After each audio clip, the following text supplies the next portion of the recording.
Hello बच्चों, स्वागत है आपका अपने प्यारे से चैनल एजुवेव के ऊपर। और अब तक अपने डिस्कस किया एप्लीकेशन ऑफ गाउस लॉ के बारे में ना। हालांकि अभी कंप्लीट नहीं हुआ एप्लीकेशन से ना, 3-4 और बाकी रह गए अभी तो। और सारा इंपॉर्टेंट रहेगा आपके लिए। लास्ट टाइम अपन बात की थी electric field due to a infinite wire, कि एक वायर है ना, उसकी लेंथ कितनी इनफाइनाइट है। अच्छा, अपन ये बात भी कर ली कि इनफाइनाइट का मीनिंग ये नहीं होता है कि बहुत लंबा वायर है। इनफाइनाइट जो है दैट इज ए रेफरेंसिव टर्म, वो किसी के रेस्पेक्ट में होती है ना। तो ये अपन ने बात की थी। आज जो अपन पढ़ने वाले हैं नेक्स्ट एप्लीकेशन, वो देखो आप यहां अपन पढ़ेंगे electric field due to an infinite sheet, ठीक है, इनफाइनाइट सीट। अब ध्यान दे, यहां पर सीट का मीनिंग क्या है। सीट का मतलब है कोई प्लेट, है ना। अब भले वो रेक्टेंगल हो, भले है ना सर्कुलर हो, कुछ भी पॉसिबल हो सकती है, बट सीट का मीनिंग होगा कोई 2D डायमेंशन वाली ऑब्जेक्ट।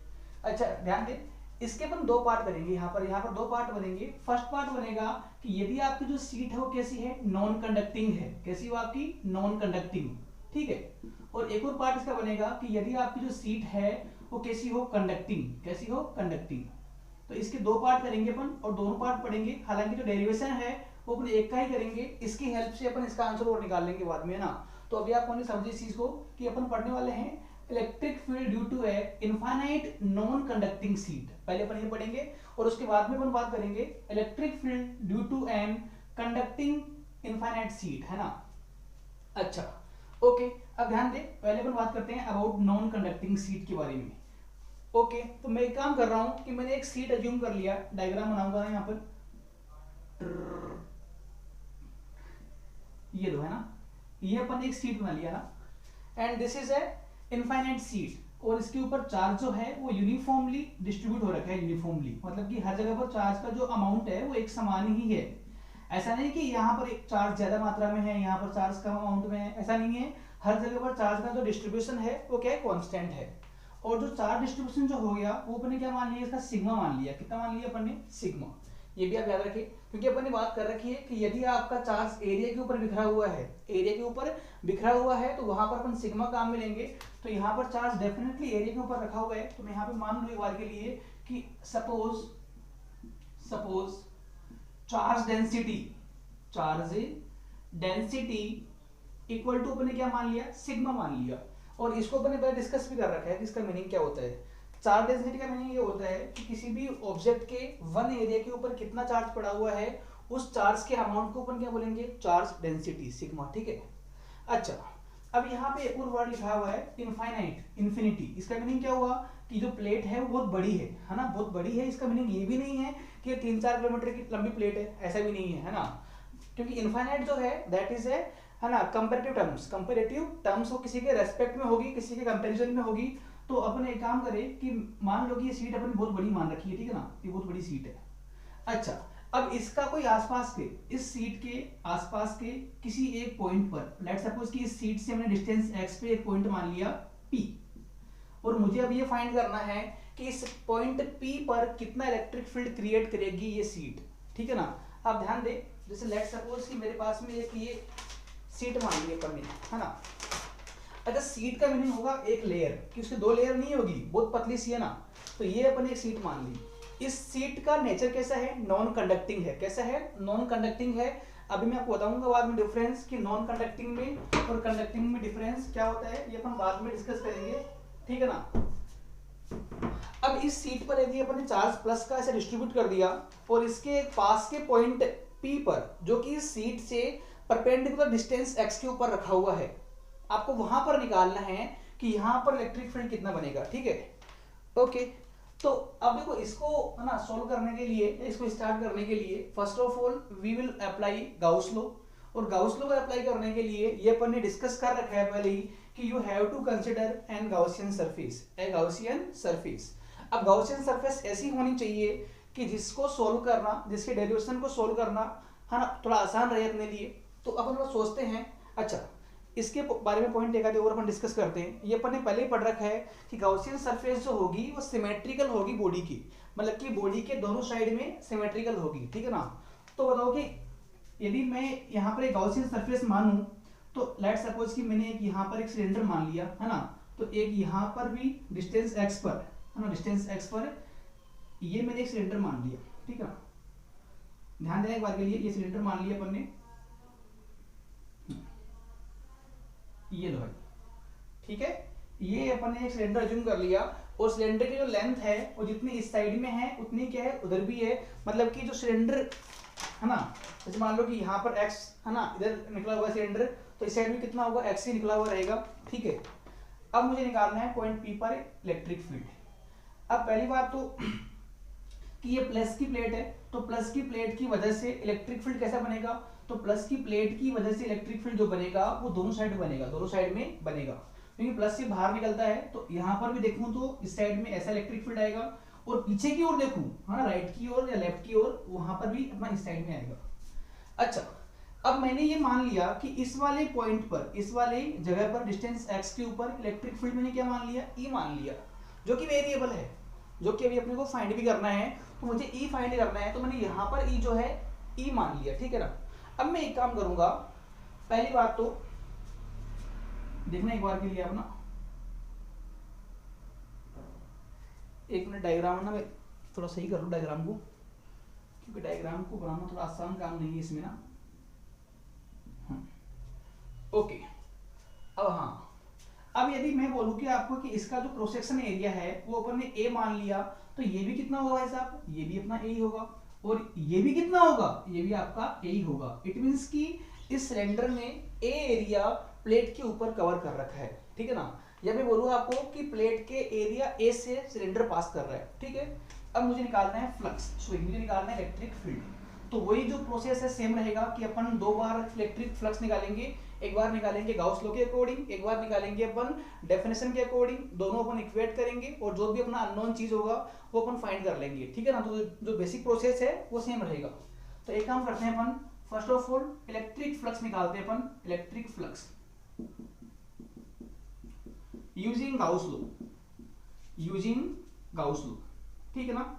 ये देखते हैं अपन एक बार, बताओ कि फाई जो होगा कितना होता है according to Gauss law, phi होता है अपना q enclosed upon epsilon naught. Gauss ने क्या कहा अपने को कि किसी भी सरफेस से, किसी भी गाउसियन सरफेस से कितना फ्लक्स लिंक होगा, तो वो होता है उस सरफेस में चार्ज कितना क्लोज हो रखा है upon epsilon not, permittivity of medium vacuum. अब बताओ कि मुझे निकालना है इस सिलेंडर से कितना फ्लक्स लिंक हो रखा है, तो डेफिनेटली आप निकालो कि इस सिलेंडर में कितना चार्ज क्लोज हो रखा है। तो यदि देखो इसको ये निकालना, इसमें ना थोड़ा इंपॉर्टेंट रहेगा कि अपन ने पहले बात कर ली कि इसके वन एरिया में चार्ज कितना है, सिग्मा है। तो सोचो एक बार के लिए कि ये जो पार्ट है चार्ज का वो तो गाउसियन सरफेस की बाहर आएगा ना, ये वाला पार्ट जो दिख रहा है आपको ऊपर वाला, और जो ये पार्ट वो भी कहां पर आएगा, बाहर आएगा। तो मालूम पड़ रहा होगा आपको कि जितना चार्ज इस सीट के एरिया ए पर लाई करता है, जितना चार्ज इस सीट के इस एरिया ए पर लाई करेगा, एरिया ए पर होगा, उतना ही चार्ज इस गाउसियन सरफेस के अंदर क्लोज रहेगा। बाकी जो चार्ज है वो गाउसियन सरफेस के बाहर पड़ा हुआ है, मुझे उससे मतलब नहीं है, मुझे ओनली चाहिए कि जो मैंने गाउसियन सरफेस बनाया है उस सरफेस में चार्ज कितना क्लोज हुआ है, तो उसमें इतने एरिया में जो चार्ज आएगा वही क्लोज हुआ है। अब इतने एरिया में चार्ज कितना आएगा, तो ये देखो आप ध्यान दें एक बार के लिए कि यदि वन एरिया में चार्ज सिग्मा है तो एरिया ए में चार्ज कितना होगा, एरिया ए में चार्ज कितना होगा, तो मैं लिखूं यहाँ पे कि है ना चार्ज एनक्लोज्ड, चार्ज एनक्लोज्ड इन गाउसियन सरफेस, इन गाउसियन सरफेस।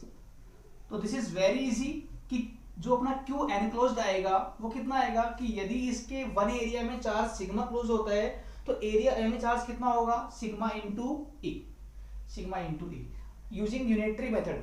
यूनिटरी मेथड है ना, जानते हो आप कि यदि वन में इतना तो इतने में कितना होगा, तो वही अपन बात कर रहे हैं कि यदि इसके वन एरिया में चार्ज सिग्मा है तो एरिया ए में चार्ज कितना होगा, सिग्मा इंटू ए। इसको वापस से मैं यहाँ पुट करूँ तो जो फ्लक्स अपना आएगा निकल के वो कितना आएगा, सिग्मा ए अपॉन एप्सिलॉन नॉट। ये इक्वेशन नंबर अपनी 1 बनेगी। तो मैंने फ्लक्स निकाल लिया एक बार, तो मैंने फ्लक्स कहाँ निकाला है, किसका निकाला है, इस गाउसियन सरफेस का।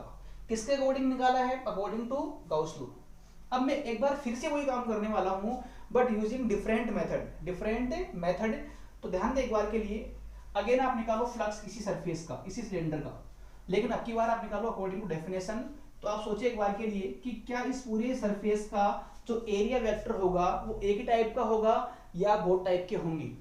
तो आई थिंक ये अपन ने पहले पढ़ रखा है, this should be not tough for you, ठीक है ना, क्योंकि इस सिलेंडर के जो एरिया वेक्टर है वो बहुत टाइप के होंगे कि इस वाले पार्ट का जो एरिया वेक्टर आएगा वो पीछे की ओर आएगा आउटवर्ड, इस वाले क्रॉस सेक्शन का जो एरिया वेक्टर आएगा वो इस साइड में आएगा आउटवर्ड, और जो ये वाला कर्व पार्ट है इसके एरिया वेक्टर बहुत सारे होंगे, है ना, कि मान लो कि यहाँ की बात करूं तो यहाँ पर एरिया वेक्टर ऊपर की ओर आएगा, है ना, हर पॉइंट में, हालांकि सारे पॉइंट में कवर नहीं कर सकता तो मैं एक आधे पॉइंट मान रहा हूं, बट हाँ ये है कि इस सरफेस के परपेंडिकुलर आउटवर्ड रहेंगे।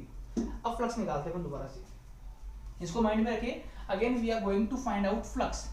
तो इस फ्लक्स को मैं 3 पार्ट में ब्रेक कर रहा हूँ, 3 पार्ट में ब्रेक करूंगा क्योंकि यहाँ पर जो एंगल है वो 3 टाइप के हो सकते हैं, इसीलिए मैं 3 पार्ट में इसको ब्रेक भी कर रहा हूँ, ठीक है ना। सोचना एक बार के लिए आप कि फाई इक्वल टू लिखूं मैं phi 1 plus phi 2 plus phi 3।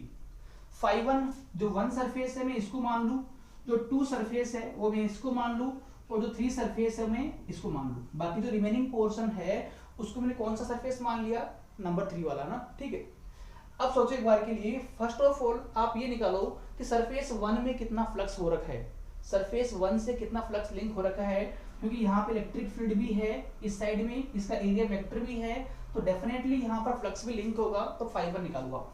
अच्छा, यदि ये डिस्टेंस मैंने x मान रखा है तो ये भी कितना होगा, आपका x ही होगा, क्योंकि अपन ने ये पहले ही पढ़ रखा है कि जो गाउसियन सरफेस है वो अपन सिमेट्रिक मानेंगे, है ना, ऐसे रैंडमली कुछ भी नहीं मान सकते ना वहां पर। तो यहाँ पर पहले अपन फाई 1 निकालते हैं, फाई 1 जो अपना आएगा वो आएगा E A cos थीटा।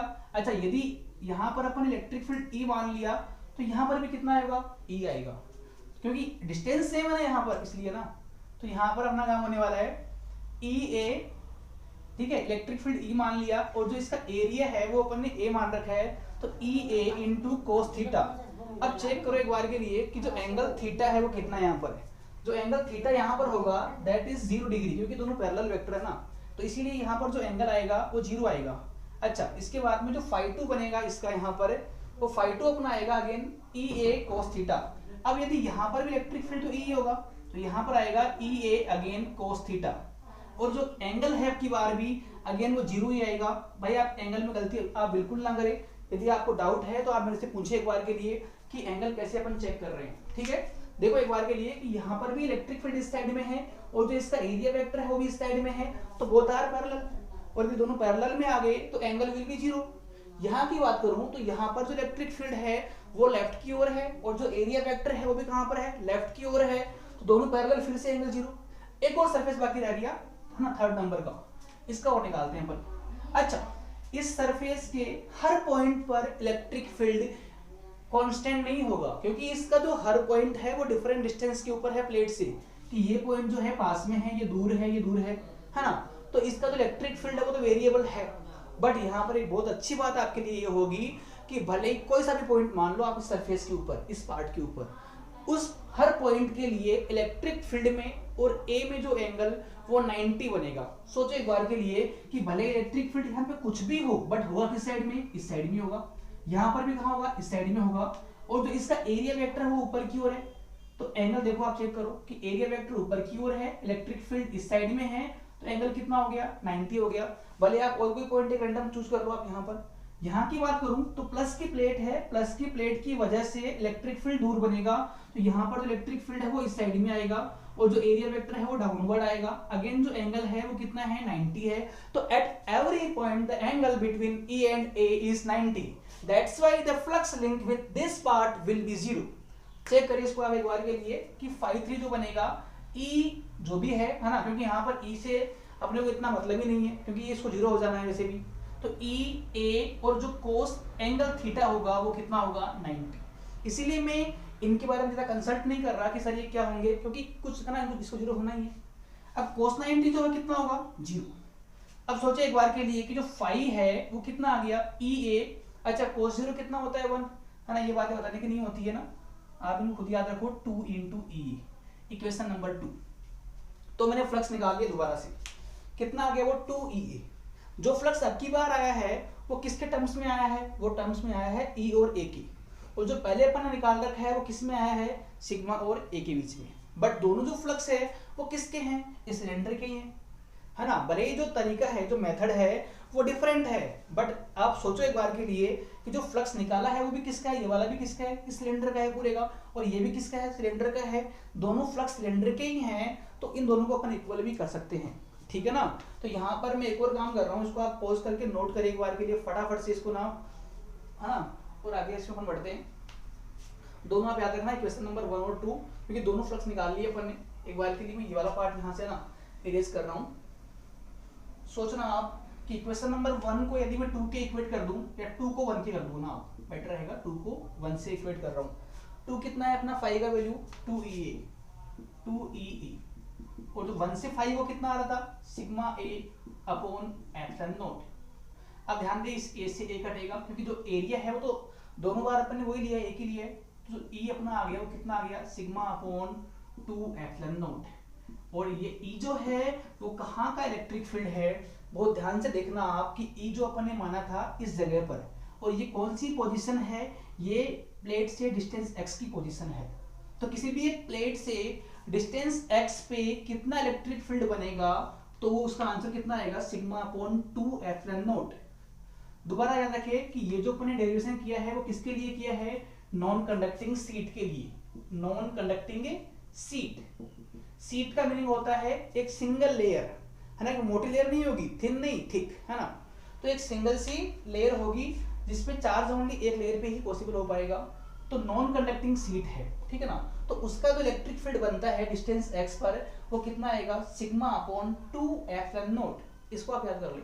अच्छा यार, यहाँ पर एक बहुत ही काम का पॉइंट ये भी है कि सर यहाँ पर जो डिस्टेंस है ना, इलेक्ट्रिक फील्ड जो आया अपना, है ना, डिस्टेंस x पर, वो x पे डिपेंड नहीं कर रहा। हाँ, ये सही बात है कि यदि आपकी जो प्लेट है वो अपने इनफाइनाइट मान रखी है, तो उस केस में, है ना, ऑलमोस्ट हर पॉइंट पर, उसके आसपास के हर पॉइंट पर इलेक्ट्रिक फील्ड जो होगा ऑलमोस्ट क्या रहेगा, कांस्टेंट रहेगा। क्योंकि यहाँ से भी मालूम पड़ रहा है कि इलेक्ट्रिक फील्ड जो है वो डिस्टेंस के पैरामीटर पे डिपेंड ही नहीं कर रहा। इसीलिए electric field in this derivation, in this topic doesn't depend on distance, है ना। क्योंकि आप याद करो कि लास्ट टाइम जो मैंने बात की थी वायर के लिए, वहां पर जो इलेक्ट्रिक फील्ड है r डिस्टेंस पर, वो कितना आया था, 2k लैम्डा अपॉन r।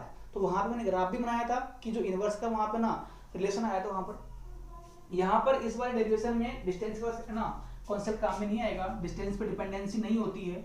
अच्छा, लगे हाथ एक और काम करते हैं अपन कि graph between e and x, graph between e and x।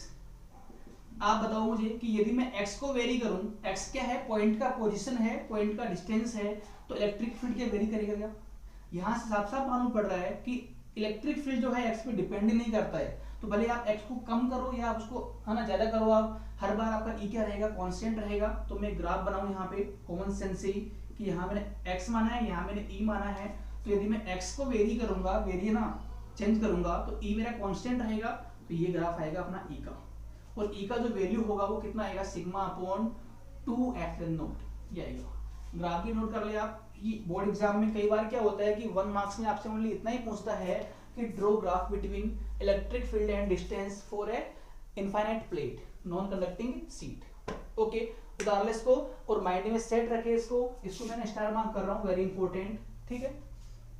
अच्छा, किस साइड में होगा इलेक्ट्रिक फील्ड, तो वो तो अपने को पहले से आता है कि यदि ये प्लेट प्लस की है तो दूर होगा, माइनस की होती तो इसकी ओर होता।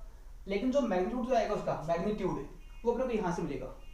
इलेक्ट्रिक फील्ड किस साइड में होगा, जैसे मान लो कि यहाँ चेक करूँ तो इस साइड में होगा, यहाँ चेक करूँ तो इस साइड में होगा, but what is the magnitude, तो वो इसका आएगा इतना। तो नॉन कंडक्टिंग वाले में यहाँ पे 2 का फैक्टर आता है। इसके बाद जो अपन पढ़ने वाले हैं that will be about conducting plate, ठीक है ना, नोट कर लिया आप इसको फटाफट से। और अब जो नेक्स्ट अपन डिराइव करेंगे वो अपन, है ना, पूरा डिराइव नहीं करेंगे, इसी को अपन थोड़ा एनालाइज कर देंगे, इसी को थोड़ा अपन एक्सपेंड कर देंगे कॉन्सेप्ट को। तो अपन जो कंडक्टिंग की कहानी है वो अपन पढ़ लेंगे आराम से। तो पहले अपन जो नॉन कंडक्टिंग है उसको अपन पूरा डिस्कस किया है कंप्लीटली पूरे कॉन्सेप्ट से। अब जो कंडक्टिंग की बात करेंगे वो इसी को अपन एक्सपेंड करेंगे, ठीक है। डायग्राम भी मैं दोबारा बना दूं भले आप। यहाँ पर जो है ना थोड़ा नाम इसका मैं चेंज करूंगा, ठीक है ना, क्योंकि बच्चों को ना बहुत कंफ्यूज होता है।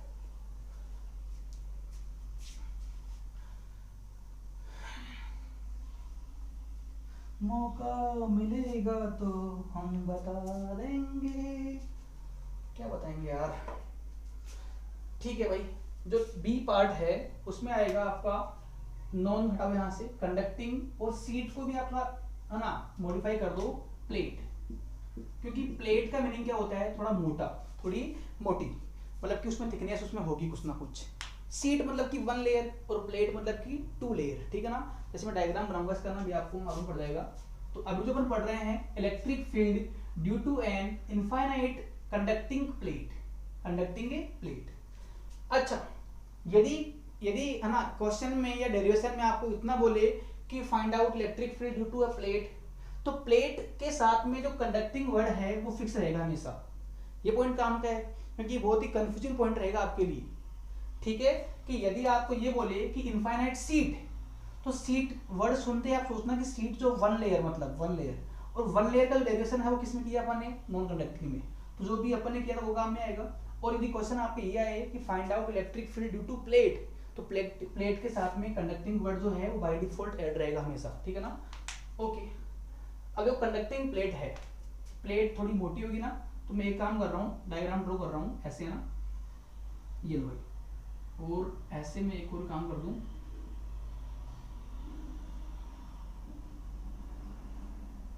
डायग्राम सही है या इसको यहां से भी करना पड़ेगा,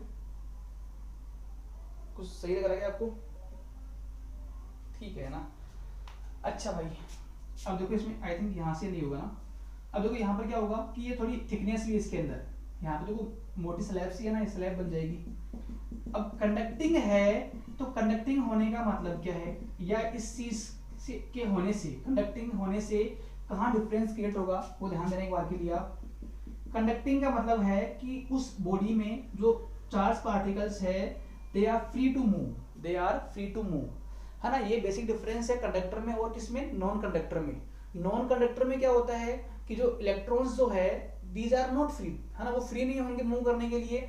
बट कंडक्टिंग में क्या होगा कि जो चार्ज पार्टिकल जो भी उसमें पड़ा हुआ है वो फ्री है मूव करने के लिए, और फ्री होगा तो ड्यू टू रिपल्सिव फोर्स, क्योंकि यहाँ पे चार्ज कौन सा, ओनली प्लस का है, तो रिपल्सिव फोर्स की वजह से वो कहाँ पे आकर रुक पाएंगे, मैक्सिमम डिस्टेंस के ऊपर। मतलब कि यदि मैं आपको ये बोलूं कि मेरे पास में ये प्लेट है और ये कंडक्टिंग है, तो यदि मैं चार्ज इसमें पूरा वॉल्यूम में डाल दूंगा, चार्ज भर दूंगा, तो चार्ज वॉल्यूम में रह नहीं पाएगा। क्यों नहीं रह पाएगा, बिकॉज चार्ज कैसा है, पॉजिटिव है।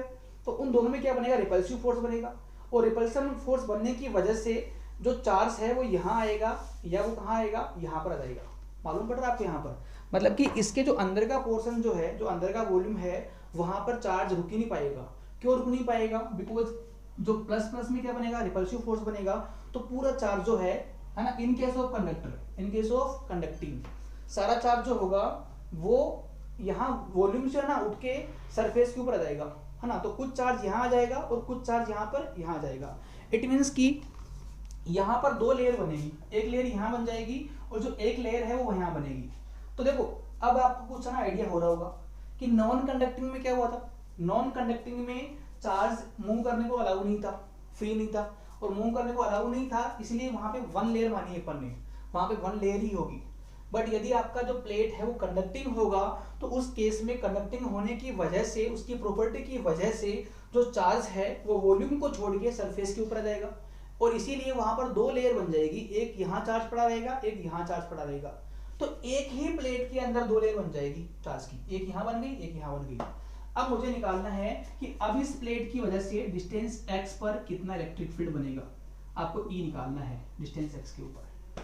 तो अब भले आप इसको पूरा ड्राइव कर लो, है ना, या पूरा नहीं करो आप, तो जो अपन ने पहले पढ़ रखा है उससे आप काम निकाल लो। तो कैसे कि अपन एक काम करें कि इस प्लेट को अपन 2 लेयर मान ले, लेयर 1 इसको बोल दूं मैं, है ना, इस साइड वाली को, और लेयर 2 जो आपको दिख रहा है इस साइड में उसको बोल दूं मैं। अब आप एक काम करो, है ना, यूजिंग सुपरपोजिशन लो, सुपरपोजिशन लो, वहां मैंने पढ़ रखा है कि एक बार में आप एक लेयर निकालो इलेक्ट्रिक फील्ड। तो पहले आप निकालो कि इस पॉइंट पर, P पॉइंट पर जो लेयर 1 है वो कितना इलेक्ट्रिक फील्ड बनाएगी। अब एक लेयर से फील्ड कितना बनता है वो तो अभी अपन ने बात कर ली। एक लेयर मतलब कैसा, नॉन कंडक्टिंग, जिसका चार्ज डिस्ट्रीब्यूट नहीं हो पा रहा है ना सरफेस के ऊपर। तो यदि मैं बात करूं कि लेयर 1 का इलेक्ट्रिक फील्ड है वो किस साइड बनेगा, सोचना एक बार के लिए आप कि ये एक डेरिवेशन नहीं है, ये एक डेरिवेशन नहीं है, बेसिकली एक क्वेश्चन है ये आपके लिए, और क्वेश्चन भी आसान क्वेश्चन है कि मुझे अब यहाँ निकालना है। अब बस डिफरेंस जो क्रिएट हो रहा है ये हो रहा है कि यहाँ पर 2 लेयर आ गई और जो अभी अपन ने बात की थी पहले वहां पर एक ही लेयर थी। तो यदि अपन ने एक लेयर पढ़ रखी है तो 2 का निकाल लेंगे अपन आराम से। कैसे? 1 बाई 1 करेंगे अपन। पहले अपन निकालेंगे लेयर 1 की वजह से कितना फील्ड बनेगा और किस साइड बनेगा। अगर आप लेयर 1 के लिए काम कर रहे हो तो लेयर 2 को आप एक बार के लिए भूल जाओ। आप ये एक ना इसका कॉन्सेप्ट होता है। तो मैं लेयर 1 की बात करूं तो लेयर 1 की वजह से इलेक्ट्रिक फील्ड जो है वो मान लो E1 मान लिया इस पॉइंट पर। बताओ किस साइड बनेगा? तो लेयर 1 प्लस की है तो प्लस की वजह से इलेक्ट्रिक फील्ड दूर बनता है चारों ओर ही, कि इस साइड में इधर बनेगा और उस साइड में उधर बनेगा, चारों ओर फैल जाएगा दूर। मुझे तो यहाँ से मतलब है, तो यहाँ जो इलेक्ट्रिक फील्ड बनेगा इसकी वजह से वो इस साइड बनेगा E1। और E1 का वैल्यू कितना होगा? तो एक सिंगल लेयर का फील्ड कितना बनता है? सिग्मा अपॉन 2 एप्सिलॉन नॉट, क्योंकि सिंगल लेयर मतलब क्या है? नॉन कंडक्टिंग, और वो अपन ने पहले पढ़ रखा है। तो लेयर 1 का जो फील्ड है यहाँ इतना बनेगा। अब इसी पॉइंट P पर लेयर 2 जो है वो कितना फील्ड बनाएगी और किस साइड बनाएगी? पहले देखो आप किस साइड बनाएगी। ये भी प्लस की प्लेट है, पॉइंट इस साइड में है तो दूर बनेगा फील्ड, तो जो E2 है अपना इस साइड ही आएगा। और वो कितना आएगा? वो भी उतना ही आएगा, सिग्मा अपॉन 2 एप्सिलॉन नॉट। तो पॉइंट P पर इलेक्ट्रिक फील्ड जो है वो 2 बन जाएंगे और दोनों क्या है? सेम डायरेक्शन में है। E1 भी इस साइड ही है और E2 अपना इस साइड में ही है। तो यदि आपको नेट निकालना पड़े कि पॉइंट P पर कितना फील्ड बनेगा नेट, तो वो आएगा इनका सिंपल एडिशन। सिंपल एडिशन, क्योंकि आपके यदि 2 वेक्टर सेम डायरेक्शन में होते हैं तो उस टाइम पे नेट निकालने के लिए उन दोनों को अपन इजीली ऐड कर सकते हैं हमेशा ना। तो यहाँ पर E1 E2 both are in same direction, that's why अपन को ऐड कर लेंगे। E1 कितना आपका? Sigma upon 2 epsilon not. E2 भी कितना है? Sigma upon 2 epsilon not. तो जो E अपना आ गया नेट वो आ जाएगा सिग्मा अपॉन एप्सिलॉन नॉट। तो ये जो इलेक्ट्रिक फील्ड है वो है कंडक्टिंग प्लेट का, कंडक्टिंग प्लेट का। और जो पहले पढ़ रखा था अपन ने E equal to sigma upon 2 epsilon naught, ये जो था वो था नॉन कंडक्टिंग सीट का, नॉन कंडक्टिंग सीट का। सीट मतलब कि एक सिंगल लेयर की बॉडी। अब देखो दोनों डायरेक्शन काम के हैं। क्वेश्चन में आप कंफ्यूज ना हो और गलती भी आप नहीं करें, है ना। बहुत ध्यान से आप क्वेश्चन पढ़े कि यदि आपको ऐसे मेंशन नहीं किया हुआ है कि जो कंडक्टिंग है नॉन कंडक्टिंग है, तो आपको यदि इतना बोला हुआ है कि प्लेट ओनली, आपको इतना बोल दिया कि प्लेट है। अब वो कैसी आपको बोला हुआ नहीं है, तो ओनली प्लेट बोलता है तो आप समझ लें कि ये बात पूरी हो रही है इसकी। और ओनली सीट बोलता है तो बात किसकी हो रही है? इसकी हो रही है। तो सीट मीनिंग मतलब कि नॉन कंडक्टिंग और प्लेट मतलब कि कंडक्टिंग। दोनों फॉर्मूले में डिफरेंस किसका आ रहा है? 2 के फैक्टर का, कि यहाँ पे जो इलेक्ट्रिक फील्ड है वो ट्वाइस है ना। और ग्राफ बनाएंगे अपन यहाँ पर अगेन, तो ग्राफ तो वही बनेगा फिर से भी इलेक्ट्रिक फील्ड में और पोजीशन x में, तो ग्राफ फिर से कांस्टेंट ही आएगा, क्योंकि अगेन जो x का पैरामीटर यहाँ पे नहीं आ रहा है। ठीक है, तो ये आप नोट कर ले, जल्दी से आप इसको नोट कर लेना। एक आधे अपन क्वेश्चंस करते हैं। अच्छा, अब तक अपन ने गाउस लॉ को काम में लेते हुए, गाउस लॉ को यूज करते हुए डेरिवेशन अपन ने 3 कर लिए। कौन कौन से? एक अपन ने कर लिया इनफाइनाइट वायर का, एक अपन ने कर लिया नॉन कंडक्टिंग सीट का, एक कर लिया अपन ने कंडक्टिंग प्लेट का। इन सारे जो डेरिवेशंस में से एक पक्का आपके एग्जाम में आएगा, ठीक है ना, डेफिनेटली आपके एग्जाम में आएगा। तो आप बहुत ध्यान से पढ़ ले आप इसको, हर चीज को ना, कि हर बार अपन ने एक ही काम किया है, गाउसियन सरफेस बनाई है, 2 बार फ्लक्स निकाला है। अच्छा, दोबारा बोलता हूँ मैं इस चीज को, ये पॉइंट काम का है ना। कभी भी यदि आपको लाइफ में जरूरत पड़े गाउस लॉ को अप्लाई करने की, तो उसके लिए आप 2 पॉइंट याद रखो आप, कि पहली बात तो आप एक गाउसियन सरफेस माने, गाउसियन सरफेस मान के उस सरफेस के आप 2 बार फ्लक्स निकालो। एक बार निकालो गाउस लॉ के अकॉर्डिंग और एक बार निकालो आप डेफिनेशन के अकॉर्डिंग। 2 बार फ्लक्स निकालोगे, उन दोनों को आप इक्वेट कर देना, तो आपका जो ई मिलेगा आपको मिल जाएगा। हर बार अपन यही करेंगे, 3 बार हो चुका है ना, आगे भी है ना, मैं यही करने वाला हूँ। उतार ले इसको आप। अब देखो कल अपन बात करेंगे electric field due to a sphere, है ना। हालांकि वो टफ पार्ट रहेगा और बहुत बड़ा पार्ट रहेगा और बहुत कंफ्यूजिंग है ना, बहुत कंफ्यूजिंग रहेगा, क्योंकि वहां का जो कंफ्यूजन है उसका लेवल आपका डबल हो जाएगा, कि जो सेल है, जो स्फीयर है वो कैसा है। स्फीयर के अपन 2 पार्ट करेंगे, कंडक्टिंग स्फीयर या नॉन कंडक्टिंग स्फीयर, या अपन बोलते हैं होलो स्फीयर। तो होलो स्फीयर के 2 पार्ट होंगे, कंडक्टिंग होलो स्फीयर या नॉन कंडक्टिंग होलो स्फीयर। तो मैं 4 नाम बोल रहा हूँ आपको, कंडक्टिंग स्फीयर, या conducting solid sphere, conducting solid sphere, non conducting solid sphere, है ना, कंडक्टिंग होलो स्फीयर और नॉन कंडक्टिंग होलो स्फीयर। इन चारों के लिए अपन इंडिविजुअली इलेक्ट्रिक फील्ड निकालेंगे कल, ठीक है ना। तो हालांकि अपन निकालेंगे एक के लिए, बाकी जो कॉन्सेप्ट है वो अपन सीख लेंगे एक बार के लिए ना। एक क्वेश्चन देखिए आप, क्वेश्चन देखना आप कि मेरे पास में यहाँ पर दो प्लेट है, देखना आप ना पोस्ट करके करना ट्राई इसको, कि दो प्लेट है, एक प्लेट मैंने यहाँ मान ली, ठीक है।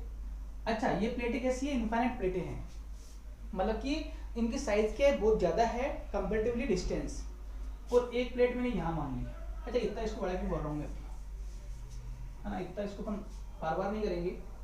मैं आपको ये बोल दूं कि ये प्लेट है ये वाली, अब समझना है कि ये प्लेट है, वायर नहीं है। मैंने खुद ने बोल दिया आपको कि ये क्या है, प्लेट है, या इसको आप ये मानो कि ये नॉन कंडक्टिंग सीट है। यार एक बार के लिए जो आसान वाला वो करते हैं, नॉन कंडक्टिंग सीट है दोनों। इसकी जो चार्ज डेंसिटी है सिग्मा मान ली अपन ने। अच्छा भाई आपको ये ओनली वायर क्यों दिख रहा है सर, यदि आप बोल रहे हो कि सीट और वायर क्यों दिख रहा है, आप देखो इसको, आप ऑब्जर्वर हो, आप देखो इसको कि आपको ओनली ये पोर्शन दिख रहा है, तो मैंने इसका ओनली टॉप व्यू लिया है, ये वाला आपको दिखाया है, बाकी अंदर प्लेट पूरी यही, ठीक है ना। तो ये प्लेट अपन ने सिग्मा मान लिया, और एक और यहाँ प्लेट है इसकी थोड़ी दूर आगे, और उसकी जो चार्ज डेंसिटी है वो भी अपन ने क्या मान ली, सिग्मा ही मान ली, और ये भी कैसी है, इनफाइनाइटी मान ली अपन ने, और दोनों कैसी है, नॉन कंडक्टिंग सीट है, ठीक है ना। तो मेरे पास में दो सीट है, दोनों ही कैसी है, नॉन कंडक्टिंग है, और दोनों ही कैसी इनफाइनाइट लेंथ की है, और दोनों को मैंने पैरेलल रख दिया, पैरेलल में है ना, एक के बाद में एक। अब मैं यहाँ पे 3 पॉइंट मान रहा हूँ, एक पॉइंट यहाँ लेता हूँ मैं पॉइंट ए, एक पॉइंट में यहाँ मानता हूँ पॉइंट बी, और एक पॉइंट मैंने यहाँ मान लिया पॉइंट सी। आपसे मैंने पूछा कि इन तीनों पॉइंट पर इलेक्ट्रिक फील्ड कितना होगा, कि ई ए कितना होगा, ई बी कितना होगा, एंड ई सी कितना होगा, आपको ये निकालना है। ये क्वेश्चन है, आसान क्वेश्चन है, कोई बड़ी बात नहीं है। अच्छा यहाँ पर आपको ये नहीं बोला हुआ कि चार्ज कैसा है इसके ऊपर, तो ध्यान दे आप कि जो चार्ज डेंसिटी वो कैसी है, प्लस की है, तो डेफिनेटली चार्ज भी कैसा होगा, इसका प्लस का ही होगा। तो मैं यहाँ पे बना दूं एक बार के लिए कि चार्ज जो है वो कैसा है, प्लस का है, यहाँ पर भी और यहाँ पर भी कैसा है, प्लस का है। हालांकि क्वेश्चन मैं चेंज करूंगा बाद में, तो मैं एक को माइनस भी कर दूंगा, but that will be different question. पहले अपन इसकी बात कर रहे हैं, देखिए आप इसको कि दो मेरे पास में नॉन कंडक्टिंग सीट है ना। 3 पॉइंट बोल दिए मैंने आपको कि एक पॉइंट उस साइड में है आउटर में, एक मिड में है, एक इस साइड लेफ्ट की ओर है। आपको तीनों पॉइंट पे इलेक्ट्रिक फील्ड निकालना है फटाफट से, है ना। सोचो एक बार के लिए आप कि पहले अपन निकालते हैं कि ई ए कितना होगा, पहले अपन फर्स्ट पार्ट करते हैं ई। अब अभी मैं बात कर रहा हूँ कि पॉइंट ए पर कितना इलेक्ट्रिक फील्ड बनेगा, तो बी और सी को अपने माइंड से आप निकाल दे एक बार के लिए, इनको आप भूल जाओ। दो प्लेट है और पॉइंट ए है मेरे पास में। सोचो कि इस पॉइंट ए पर, अच्छा अब यहाँ पर आप यूज करो सुपरपोजिशन लो। सुपरपोजिशन लो क्या होता है कि यदि सिस्टम में मोर देन वन बॉडी है, जैसे यहाँ पे सिस्टम मानो में इसको, तो यहाँ पे दो बॉडी है, एक बॉडी यहाँ पर है, एक बॉडी यहाँ पर है। तो यदि सिस्टम में मोर देन वन बॉडी होती है, तो अकॉर्डिंग टू सुपरपोजिशन लो अपन एक काम कर सकते हैं कि अपन 1 बाय 1 पहले एक बार इसका निकाल लूंगा यहीं पर इलेक्ट्रिक फील्ड, फिर मैं इसका निकाल लूंगा यहीं पर इलेक्ट्रिक फील्ड, दोनों को निकाल लूंगा इंडिविजुअली, और बाद में दोनों को मैं वेक्टरली ऐड भी कर दूंगा, है ना। तो ये आप याद रखें एक बार के लिए ना, ठीक है। तो बताओ मुझे आप कि इस प्लेट की वजह से, या प्लेट 1 बोल दूं इसको मैं, इसको प्लेट 2 बोल दूं ना, तो इस प्लेट की वजह से यहाँ पर इलेक्ट्रिक फील्ड कैसा किस साइड बनेगा, इसको भूल जाओ एक बार के लिए। आपको निकालना है इसकी वजह से फील्ड यहाँ निकालना है। तो ये प्लस की प्लेट है, इलेक्ट्रिक फील्ड दूर बनेगा, इससे निकलेगा अभी, ऐसे बनेगा कि यहाँ पर ऐसे जाएगा और यहाँ पर इस साइड में आएगा। मुझे तो पॉइंट ए से मतलब है, तो पॉइंट ए पर इलेक्ट्रिक फील्ड जो है वो इस साइड में आएगा, और वो मान लो अपन ने E1 मान लिया। तो ये जो प्लेट 1 का फील्ड आ गया यहाँ पर। अच्छा E1 का वैल्यू कितना होगा, अब ध्यान दे ये क्या है, सीट है नॉन कंडक्टिंग, तो इसका जो बनेगा ये 1 लेयर ही मानेंगे इसको अपन, तो सिग्मा अपॉन 2 एप्सिलॉन नॉट। अब उसी पॉइंट ए पर एक बार निकालो आप कि इसकी वजह से कितना फील्ड बनेगा। अब इस बारे में जब आप सोल्व कर रहे हो तो आप इसको भूल जाना एक बार के लिए, प्लेट को आप सोचो कि ये प्लेट प्लस की है, तो इससे भी दूर बनेगा दोनों साइड में, इस साइड ऐसा बनेगा और इस साइड में ऐसा बनेगा। मुझे फिर से उसी पॉइंट ए से मतलब है, तो यहाँ पर जो E2 है वो भी इस साइड में आएगा। मैं फिर से बोल दूं, direction of electric field is very important, कि यदि आपने जो डायरेक्शन है वो आपने गलत ले ली ना, तो आपका आंसर रॉन्ग आएगा। तो इसीलिए पहला आप काम करो डायरेक्शन निकालने का। तो जो E2 है वो इस साइड में आएगा, और E2 का वैल्यू कितना होगा again sigma upon 2 epsilon not. अब आपको तो नेट ए निकालना है ए पॉइंट पर, तो ई जो नेट आएगा पॉइंट ए पर एट पॉइंट ए, पहले अपन ए पॉइंट कर रहे हैं, वो आएगा E1 प्लस E2। अब की बार अपन को सिंपल ऐड क्यों कर रहे हैं, बिकॉज दोनों जो वेक्टर है वो क्या है सेम डायरेक्शन में आ रहे हैं। तो यहाँ पर आएगा सिग्मा अपॉन 2 एप्सिलॉन नॉट और सिग्मा अपॉन 2 एप्सिलॉन नॉट, तो ये बन जाएगा सिग्मा अपॉन एप्सिलॉन नॉट। ये अपना आएगा net electric field point A के ऊपर। अब पॉइंट बी की बात करें, सेकंड पार्ट ना, at point B, at point B, B point mid में है इसके। अब एक काम करो आप इस पूरी कहानी को भूल जाओ भले आप ना, अब मैं बात कर रहा हूँ पॉइंट बी के बारे में। अब पॉइंट बी पर आप अगेन लगाओ सुपरपोजिशन लो, पहले आप निकालो कि इसकी वजह से कितना फील्ड बनेगा, किस साइड बनेगा। तो ये प्लस की प्लेट है, इससे दूर बनेगा, तो इस साइड की बात करता मैं तो इलेक्ट्रिक फील्ड इधर आता, और यदि मैं यहाँ की बात करूँ तो प्लस की वजह से इलेक्ट्रिक फील्ड इस साइड में आएगा। मुझे पॉइंट बी पे चाहिए तो इलेक्ट्रिक फील्ड जो है वो इस साइड में है यहाँ पर, तो इसकी वजह से इलेक्ट्रिक फील्ड जो बनेगा वो E1 इस साइड में आएगा। और अब मैं इसकी बात करूँ तो इसकी वजह से इलेक्ट्रिक फील्ड जो है इसी पॉइंट बी पर वो इस साइड में आएगा। सोचो आपकी ये प्लस की प्लेट है, दूर बनेगा ऐसे ऐसे, तो इसकी बात कर रहा हूं मैं, तो यहाँ पर E2 इस साइड में आएगा। तो पॉइंट बी पर इलेक्ट्रिक फील्ड दो बन रहे हैं, E1 का वैल्यू तो अगेन वही आएगा सिग्मा अपॉन 2 एप्सिलॉन नॉट, और जो E2 है वो भी इतना ही आएगा, है ना।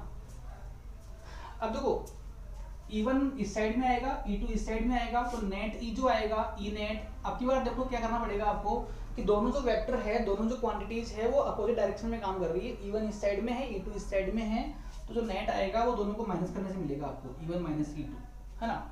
E1 का वैल्यू कितना है सिग्मा अपॉन 2 एप्सिलॉन नॉट, और E2 भी कितना है सिग्मा अपॉन 2 एप्सिलॉन नॉट, तो आपका आंसर आएगा 0 न्यूटन अपॉन कूलम। तो इनके मिड पॉइंट पर, भले ही मिड पॉइंट आप यहाँ पर माने आप कहीं मान लो, आप इस पूरे रीजन में इलेक्ट्रिक फील्ड कितना बनेगा 0 बनेगा। और यहाँ पर कितना आया था पॉइंट ए पर, वो अपन ने पहले बात कर ली, इतना आया था। अच्छा पॉइंट सी की बात करें अपन, है ना, थर्ड पार्ट इसका एट पॉइंट सी की बात करूं मैं, तो आप बताओ कि सी पॉइंट पर पहले निकालो आप कि उस प्लेट से कितना बनेगा।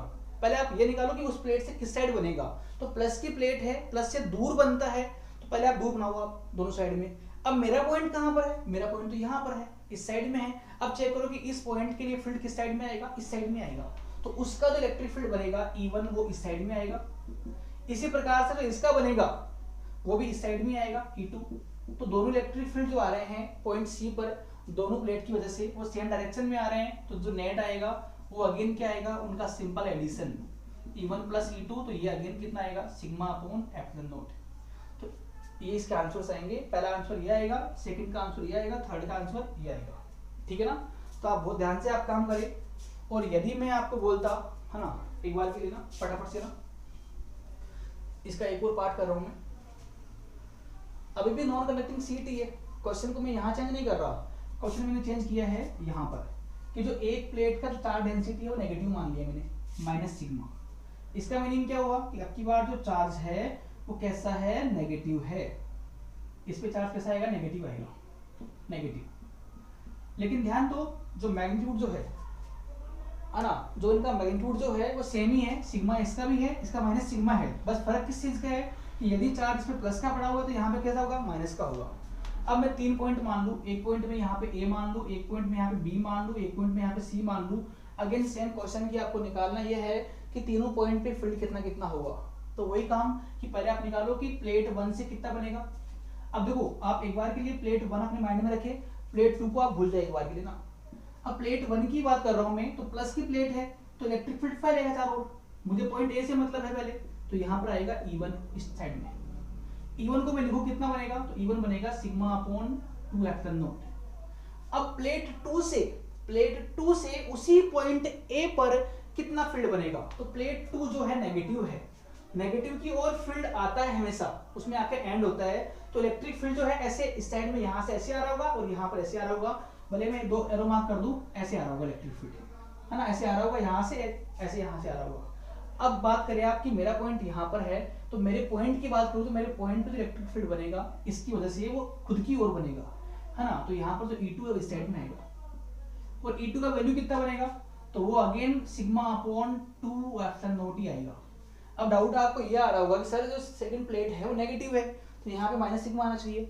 अरे अपन ने पहले बात कर रखी है कि वेक्टर क्वांटिटी के फॉर्मूले में अपन साइन पुट नहीं करेंगे। साइन जो होगा ओनली किसके काम में आएगा, टू फाइंड डायरेक्शन, जो मैंने पहले ही कर लिया काम कि नेगेटिव की वजह से इलेक्ट्रिक फील्ड उसकी ओर आएगा, तो ऐसे इस साइड में आ रहा होगा, ऐसे इस साइड में आ रहा होगा। अब सोचो आप मेरा पॉइंट यहाँ पर है, तो इस पॉइंट के लिए इलेक्ट्रिक फील्ड किस साइड में, इस साइड में आ गया E2। तो आपको नेट निकालना है पॉइंट ए पर, तो आएगा E1 माइनस E2। माइनस क्यों हो रहा है आपकी बार, बिकॉज दोनों वेक्टर जो है E1 E2 both are in opposite direction. तो E1 जो है वो है सिग्मा अपॉन 2 एप्सिलॉन नॉट, और जो E2 है वो भी कितना है, sigma upon 2 epsilon naught. Minus sign यहाँ पे आ गया, इससे कटेगा तो आपकी बार कितना आएगा, 0। तो आप देखो यहाँ पे जादू हो गया कि जब दोनों प्लेट प्लस की थी तो यहाँ पे इलेक्ट्रिक फील्ड कैसा आया था, नॉन जीरो आया था। और यदि एक प्लस की है एक माइनस की है तो यहाँ पर फील्ड अब कितना आ रहा है, 0 आ रहा है ना। देखना आप एक बार के लिए बी पॉइंट पे निकालते हैं अपन कि बी पॉइंट पे कितना फील्ड बनेगा। वही काम ए का काम हो गया, इसको आप भूल जाओ एक बार के ना। बी पे निकालो आप, बी पे निकालो पहले इसकी वजह से। अब प्लस की प्लेट है तो पहले आप सोचो एक बार के लिए कि इलेक्ट्रिक फील्ड कैसा होगा, से दूर होगा, अवे होगा, तो ऐसे फैल रहा होगा, ऐसे इस साइड में, ऐसे इस साइड में। अब मेरा पॉइंट कहाँ लाई कर रहा है, इस साइड में लाई कर रहा है यहाँ पर। तो यहाँ पर इलेक्ट्रिक फील्ड है वो E1 इस साइड में आएगा, इसकी वजह से यहाँ पे E1 का वैल्यू कितना होगा, सिग्मा अपॉन 2 एप्सिलॉन नॉट। अब उसी पॉइंट बी पर इसका फील्ड कैसा आएगा, तो सोचो आपकी ये पॉइंट नेगेटिव की है, इलेक्ट्रिक फील्ड इसमें एंटर मार रहा होगा, तो इसी पॉइंट की बात तो कर रहा हूं मैं। तो इसी पॉइंट के लिए इलेक्ट्रिक फील्ड तो इसकी ओर ही आएगा, तो जो E2 है वो भी इसकी ओर ही आएगा, और वो भी कितना होगा, सिग्मा अपॉन 2 एप्सिलॉन नॉट। अब चेक करें कि बी पॉइंट पे इलेक्ट्रिक फील्ड जो है वो दोनों प्लेट की वजह से सेम डायरेक्शन में आ गया। E1 भी इस साइड में है, E2 भी है ना राइट की ओर ही है, तो जो फील्ड नेट आएगा वो आएगा उनका simple addition, E1 plus E2। अच्छा ये बात तो आपको आ रही समझ में कि अपन कई बार जोड़ रहे हैं, कई बार माइनस कर रहे हैं। अपन जोड़ कब रहे हैं, अपन तब जोड़ेंगे जब दोनों वेक्टर क्या होंगे, सेम डायरेक्शन में होंगे। और माइनस कब करेंगे, जब दोनों वेक्टर क्या होंगे, इन अपोजिट डायरेक्शन। तो इसका आंसर आएगा sigma upon 2 epsilon not plus sigma upon 2 epsilon not. तो ये बन जाएगा सिग्मा अपॉन एप्सिलॉन नॉट, मतलब कि अब की बार अंदर की ओर फील्ड बना है। और लास्ट वाले क्वेश्चन में अंदर फील्ड कितना अपना आया था, 0 आया था, और अब की बार कितना आ रहा है, हाँ नॉन जीरो आएगा, है ना बी। थर्ड पार्ट करते हैं EC मतलब कि यहाँ पे फील्ड, तो यहाँ पर फील्ड कितना होगा पहले उसका निकालो। अब सोचो खुद ही आप कि प्लस की प्लेट है, उस साइड में उधर जाएगा फील्ड, और इस साइड में फील्ड अपना इस साइड में आएगा। तो मेरा पॉइंट तो इस साइड में ही है, तो जो E1 है वो इस साइड में आएगा, उसका फील्ड जो यहाँ बनेगा वो इस साइड में बनेगा। और बात करूँ मैं इसका फील्ड कहाँ बनेगा, इस पॉइंट पर, तो खुद की ओर बनेगा, नेगेटिव की है। तो अब की बार जो वेक्टर है वो अपोजिट हो गए, तो नेट कैसा आएगा, माइनस होगी, तो ये कट जाएगा अब की बार फिर से। तो इसका आंसर कितना आएगा, 0 आएगा। तो ये आप पॉइंट याद रख लो, या आप समझ लो इस चीज को आप कि यदि आपकी जो चार डेंसिटीज जो है वो है ना एक प्लस की है एक माइनस की है, तो उस केस में बाहर के पॉइंट पे फील्ड क्या होगा, 0 होगा। और यदि मैं उसका उल्टा बोलूंगा तो आपका जो रिजल्ट होगा अपना उल्टा आ जाएगा इसका ना, ये आप नोट कर ले। हालांकि इस अरेंजमेंट का एक और नाम होता है, उसको अपन बोलेंगे कैपेसिटर। ये अपन नेक्स्ट चैप्टर में पढ़ेंगे। इस अरेंजमेंट को अपन क्या बोलते हैं, कैपेसिटर बोलते हैं। हालांकि अभी वो बातें आप ना भूल जाओ, भले आप अभी आप उनको प्लेट ही मान लो, सीटी मान लो, आप उतार लो। अब मैं एक और क्वेश्चन कराऊंगा नहीं आपको, बट आपके माइंड में मैं ना वो चीज लेके आ रहा हूँ कि क्वेश्चन क्या पॉसिबल हो सकता है। कि जैसे अपन यहाँ 2 प्लेट मानी है, यहाँ पे प्लेट 3 हो सकती है, 4 भी हो सकती है, 5 भी हो सकती है ना। बट हालांकि इतनी होती नहीं है ना, मैक्सिमम 3 हो सकती है ना, 3 ही आइडिया किया ना बोर्ड एग्जाम में। तो आपको ऐसे मान लो एक प्लेट ने हम यहाँ पे और लगा दी, और फिर मैं आपको बोलूँ कि पॉइंट ए पर फील्ड कितना आएगा, तो जो कॉन्सेप्ट है वो सेम रहेगा कि पहले अपन इसका निकालेंगे उस पॉइंट पर, फिर अपन निकालेंगे इसका उसी पॉइंट पर, फिर अपन निकालेंगे उसका लास्ट वाले का इसी पॉइंट पर इलेक्ट्रिक फील्ड। इलेक्ट्रिक फील्ड 3 हो गए, उन तीनों को अपन वेक्टरली ऐड कर लेंगे, जो आपका आंसर आएगा that will be your final answer. यदि आपको यहाँ का निकालना पड़े उस केस में कि यहाँ पर कितना बनेगा, तो पहले मैं निकालूंगा कि इसका यहाँ कितना बनता है इलेक्ट्रिक फील्ड, फिर इसका इलेक्ट्रिक फील्ड यहाँ कितना बनेगा, और उसका इलेक्ट्रिक फील्ड यहाँ कितना बनेगा, तीनों को मैं ऐड कर लूंगा। तो भले प्लेट 2 हो, 3 हो, 4 हो, भले क्वेश्चन लेंथी हो जाएगा बट टफ नहीं होगा।